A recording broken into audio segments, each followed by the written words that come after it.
Olá, pessoal! Decidi iniciar a leitura do livro Guerreiro de Altair. Para quem não conhece, ele foi escrito por Robert Jordan ainda na década de 1970, antes mesmo de criar a famosa saga Roda do Tempo. Curiosamente, esse livro só foi publicado em 2019. Como é uma história com apenas um volume, achei que seria legal continuar lendo a última história de Jordan. Estou animado para ver o que ele criou nessa obra inicial, e espero que vocês também curtam acompanhar essa jornada comigo. Se já leu ou tem curiosidade sobre o livro, comenta aqui. Se os audiolivros deste canal contribuíram de alguma forma para a sua vida, considere apoiar nosso trabalho com uma doação. Sua contribuição é essencial para que possamos continuar produzindo e compartilhando conteúdo de qualidade. O link para a doação via Pix está disponível na descrição. Obrigado! Eu sou Vulgar, senhor das duas cavalinhas, guerreiro do povo Altair. Aproxime-se e eu lhe contarei sobre Lanta, a cidade dos 12 portões, a invencível, a pérola da planície. Contarei a vocês sobre os tronos gêmeos de Lanta e sobre as rainhas gêmeas que governaram a partir deles. Contarei sobre os Moraça e sobre Brecon e Ivo, que os lideraram na guerra. Contarei sobre o Altíssimo e sobre os poderes que cobriram a planície no ano do Lagarto de Pedra. Aproxime-se e ouça. Capítulo 1 Sinal de Moraça. No 5º mês do ano do Lagarto de Pedra, no vento de Cafara, montei em meu cavalo em uma pequena colina não muito longe da grande cidade de Lanta. Os Lantãs chamavam aquilo de planície, aqui onde coisas verdes cresciam por toda parte. A apenas uma curta distância da cidade, havia árvores mais altas do que um homem a cavalo. Mesmo assim, para os homens gentis das cidades, talvez parecesse a planície. Ao norte, um bando de dril circulava lentamente no céu, com a luz do sol brilhando nas escamas de suas asas. Lá fora, algo estava morto, ou em breve estaria. Era hora disso, hora de morrer. Lá em cima, Loevin corria pelo céu, impelido para lá em sua batalha com Ban e Vilaf, com Tefie e Mondra. É um sinal bem conhecido de azar. Além disso, o vento de Cafara chegará cedo naquele ano. Ter um vento cedo e Loevin no céu ao mesmo tempo é um presságio raramente visto, e bênçãos são dadas quando ele passa. Meu propósito ali não era ler presságios, no entanto. Ajustei minha toalha de rosto contra a poeira levantada pelo vento, mesmo onde cresciam coisas verdes, e esperei por aquele que eu sabia que viria. O vento levantava uma cortina de poeira à minha frente. Quando ela caiu, eles estavam chegando. 20 homens cavalgavam em 2 colunas. As pontas das lanças estavam enegrecidas contra o reflexo da luz, e seus braços estavam nus. Não eram homens para embainhar os braços em armaduras, ou mesmo em panos contra o vento. Eles tinham honra. Era o líder deles que eu viera encontrar. Venha, eu disse. Meu cavalo desceu a colina sob a pressão dos meus joelhos, e 20 das minhas próprias lanças o seguiram. Os outros cavaleiros pararam para nos esperar, o homem que eu viera encontrar um pouco à frente. Ele era alto, mais alto até do que eu, e sou considerado alto para um Altair. Fiz sinal para meus seguidores pararem e cavalguei ao seu encontro. Ele largou a lona de areia, observando-me sem sorrir. Depois de um tempo, estendi a mão esquerda. É costume de alguns povos oferecer a mão da arma, a mão direita, para ser apertada em sinal de inofensividade. Este não é um costume dos Altair. Ele agarrou minha mão esquerda firmemente na sua. Faz muito tempo, Harald. Não consegui mais conter o sorriso. Faz muito tempo, estou feliz em vê-lo novamente. É bom ver você também, Vulgar. Houve 1 ou 2 vezes neste ano em que pensei que não faria.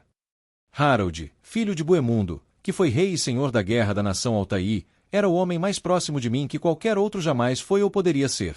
Se nenhum irmão de sangue me resta, se todos caíram diante do aço ou da planície, este homem era meu irmão. Quando meu pai caiu, na grande vitória sobre o imperador Basrat nas colinas de Tibau, foi Boemundo quem me acolheu em sua casa. Como seu filho, fui criado como irmão de Harald. Mantivemos essa proximidade mais do que a maioria dos irmãos de sangue. Mayra viu que você viria para cá, para Lanta, eu disse. A incursão foi boa. Nada menos que 3 grandes caravanas cruzaram meu caminho nos últimos 4 decênios. Ele balançou a cabeça. Os mestres das caravanas amaldiçoam o destino, como sempre.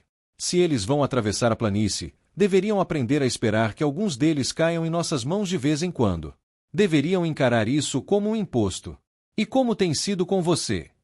O sorriso desapareceu do meu rosto e respirei fundo. Vi uma caravana nos últimos 6 decênios, e outra nos 7 anteriores. 9 vezes naquele espaço, um chifre de dente atacou os rebanhos. 2 vezes encontrei poços de água quebrados e secos, e há apenas 4 dias 30 das minhas lanças foram atacadas por corredores. Eles mataram mais de 100 antes de afundarem, pelo que pudemos constatar, mas como não encontramos nada além de ossos, era difícil ter certeza. Palavras duras, vulgar. Palavras duras. Ele hesitou antes de falar novamente, e quando falou, o riso havia sumido. As caravanas eram todas pequenas, e apenas uma transportava escravos. A menor delas, aliás. Uma carregava tecidos, potes e coisas feitas de barro. A terceira carregava barris vazios que voltavam para a vinícola em Tisc. Um bando de espantalhos tão magricelas comandava tudo, que eu os soltei. Se eu os tivesse guardado, nunca teria me livrado deles. Ninguém em sã consciência teria aceitado tudo isso como presente. E os fangornes? Os corredores? Não há corredores e sempre há fangornes. Mas este ano, eu disse. Há mais este ano do que nunca. Tudo bem, há mais. A planície nunca foi fácil. Você não vive na planície, você faz guerra com ela. Não me venha com ditados, Harold. Sei que você precisa guerrear na planície, mas nunca pensei que fosse vencer. Ele se remexeu, desconfortável. Sem dúvida, estava pensando em algum outro ditado, sobre perseverança. De repente, franziu a testa. Você falou em encontrar poços d'água destruídos. Eu mesmo encontrei 3 deles. E em um deles, ele tateou sob a túnica. Na lama seca, encontrei isto. Foi um cachecol que ele me entregou, um cachecol pequeno, de tecido grosseiro, com padrão simples de 3 pontas repetido diversas vezes. Moraça, eu disse. Ninguém mais se daria ao trabalho de comprar uma peça tão pobre, então não foi negociada. Moraça no poço quando ela quebrou. Tinha que ser. Estava seco na lama, e naquela parte da planície a lama teria secado muito rápido. Moraça, sussurrei. Eles eram catadores, catando restos dos ataques de outros homens. Se alguma vez atacaram, foi contra alguém que tinham certeza de ser mais fraco. E ainda assim, mesmo com as evidências em mãos, achei difícil acreditar. Na planície, água é vida. Um poço d'água é vida. A ausência de água é morte. É simples assim. O fato gera respeito.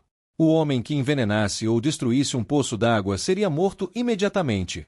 Se o fizesse para manter a água longe de um inimigo, não faria diferença.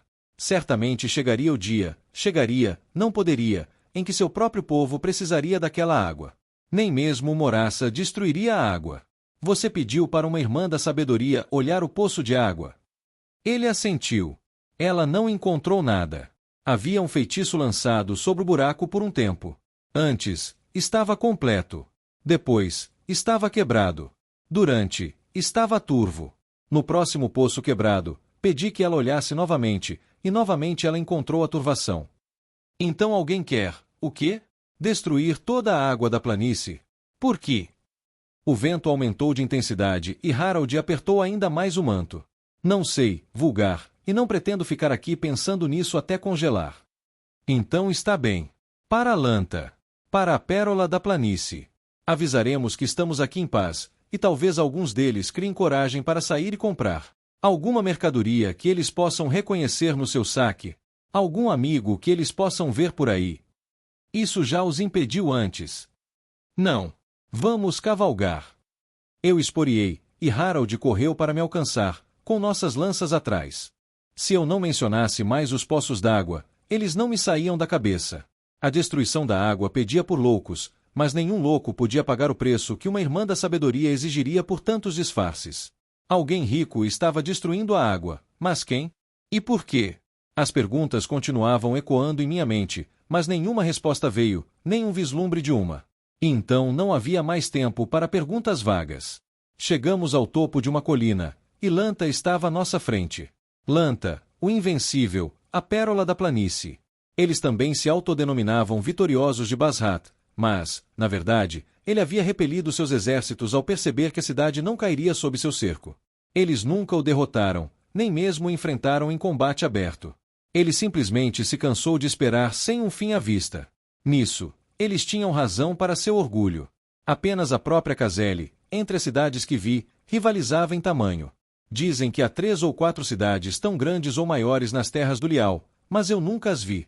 Talvez seja conversa fiada de viajantes. As muralhas por si só já eram maravilhas, e homens interessados nessas coisas percorriam grandes distâncias para vê-las. A muralha externa tinha 10 vezes a altura de um homem e tinha uma estrada no topo para transportar soldados. A muralha interna era ainda mais alta, talvez 2 vezes mais alta, e também tinha uma estrada. Os homens que vinham ver as muralhas diziam que sua construção era maravilhosa, que seu tamanho e comprimento as tornavam uma maravilha. O único interesse que elas tinham para mim era o fato de nunca terem sido violadas. Nunca, nem mesmo por Basrat. Cavalgamos em direção ao portão bárbaro abertamente, sem medo de ataques. É assim chamado, este portão, porque é o único dos 12 portões que dá diretamente para a planície. Caravanas que saíam por ele enfrentavam a pior chance de encontrar lanças Altaí, ou Icona, ou mesmo Moraça. Mas elas vinham. Vieram porque suas perdas para o povo da planície valiam a pena, se de vez em quando uma caravana chegava às montanhas para negociar por gemas e metais preciosos, por peles, perfumes e por coisas estranhas das terras além das montanhas. Além disso, um comerciante frequentemente se alegrava em comprar as mercadorias de seu rival de nós, e às vezes dele próprio. No portão, um oficial da guarda da cidade saiu para nos confrontar, e diminuímos o passo até que ele nos acenasse para prosseguirmos. Ele não o fez. Nervosamente, olhou de Harold para mim e vice-versa, puxando a barba. Quando paramos, ele se recompôs. Quem é você? O que está fazendo aqui? Alguns dos meus homens riram. Acharam que ele estava brincando ou tentando criar um insulto. Pensei no vento e em Loevin correndo acima de mim e não tive tanta certeza. Havia um gromit de 2 dedos na minha barraca 3 dias antes. A escuridão se aproximava, mas seria apenas mais um presságio ou seria o fim? De repente, percebi que todos estavam em silêncio, esperando uma resposta. Harold tinha um sorriso expectante no rosto. Inclinei-me, sorrindo um sorriso talvez mais sombrio do que eu pretendia. Você não tem olhos para enxergar? Certamente está claro que eu sou um mercador de Devia, e estas são uma trupe de dançarinas de Serduan. Os lanceiros caíram na gargalhada e bateram nas coxas. Até alguns lantãs disfarçavam um sorriso. O oficial não sorria. Preciso saber o que você está fazendo aqui.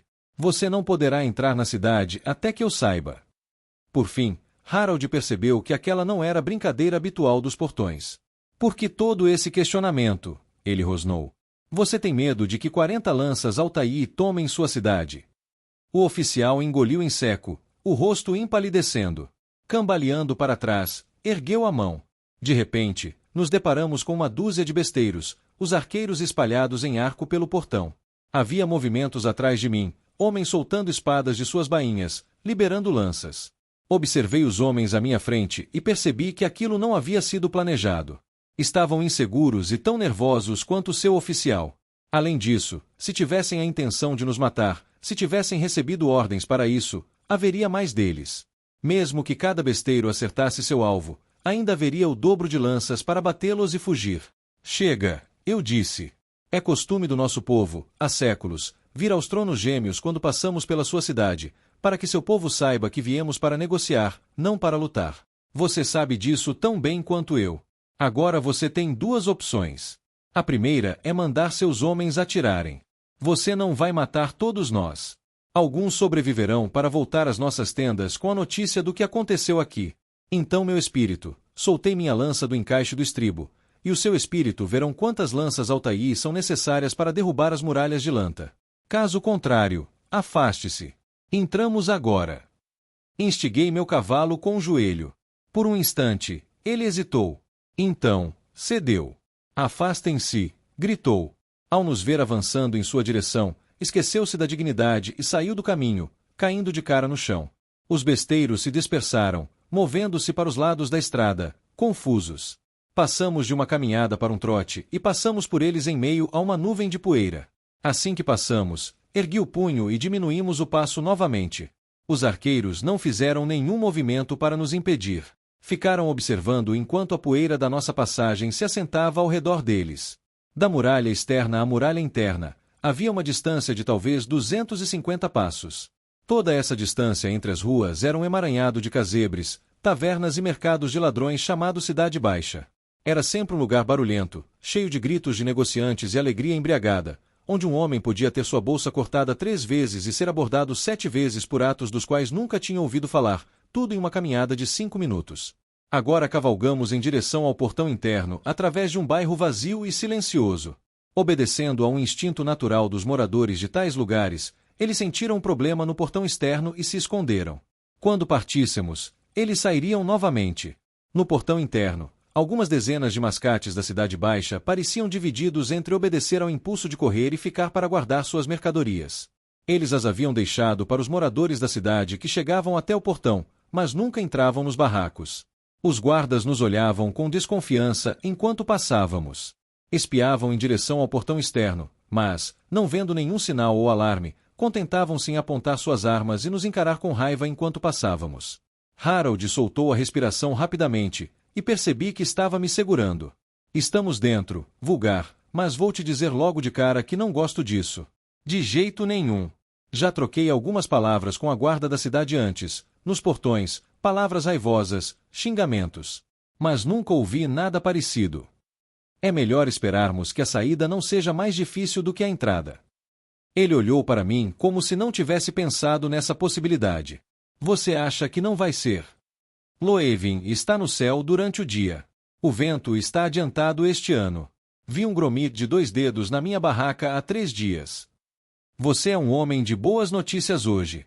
Viu sangue no vinho. Uma broca entrou na sua barraca. Não sei, respondi calmamente. Vou verificar quando voltar. Bem, pelo menos você está disposto a falar sobre voltar. Eu estava começando a pensar, com todos os presságios circulando, que deveríamos simplesmente abrir nossas veias e acabar logo com isso. Ainda não. Orne, gritei, voltando-me para as lanças. Barto. Os 2 homens se aproximaram de mim. Nenhum deles parecia um Altai, embora ambos tivessem nascido nas tendas. Bartu era baixo, tinha pernas arqueadas e olhos escuros. Orne era ainda mais alto que Harold, e seu cabelo era tão ruivo quanto de um corsário. Passe a mensagem de volta para os outros, eu disse. Estejam preparados para problemas a qualquer momento, problemas fora do comum, mas não se envolvam em brigas a menos que sejam atacados. Entendido. Entendido, vulgar, disse Orne. Bartu pareceu decepcionado. E fique longe das mulheres. Bartu emitiu um som de protesto. Era uma aposta justa se ele amava mais as mulheres ou lutava. Ser privado de qualquer uma delas era uma dificuldade. Orne assentiu, e os 2 diminuíram o ritmo para recuar em direção às lanças. Vocês realmente esperam problemas aqui? Perguntou Harold. Na verdade, não era o lugar que se esperaria ser atacado. As ruas estavam lotadas. Na praça do mercado, em frente à Arena Marian, mercadores atarefados negociavam o envio de milhares de imperiais de ouro em mercadorias, lado a lado com mendigos que vendiam doces por uma moeda de cobre. Alguns, talvez aqueles que logo partiriam em caravanas que tentariam atravessar a planície, nos olhavam ansiosamente. A maioria nos ignorava. Nesta cidade, alguns cavaleiros da planície não causariam alvoroço. Tais cavaleiros não se comparavam aos viajantes de terras distantes que lotavam as ruas. De fato, metade dos que vi pareciam vir de algum lugar distante. Um negociante de pedras preciosas nas cores púrpura e vermelha de Tiria, seguido por seu povo, abriu caminho por um grupo de Ixos vindos do sul. Mercadores de Talis e Assia discutiam ruidosamente por fardos de pele de trepadeira da neve. 2 piratas do mar de Teumark ou Varangia pechinchavam o preço do peixe. Um guerreiro Tafauri encapuzado sentava-se diante de uma taverna, tomando chá, desdenhoso de entrar com descrentes, alheio à multidão ao seu redor. Não havia atração em alguns homens da planície. Ou não deveria haver.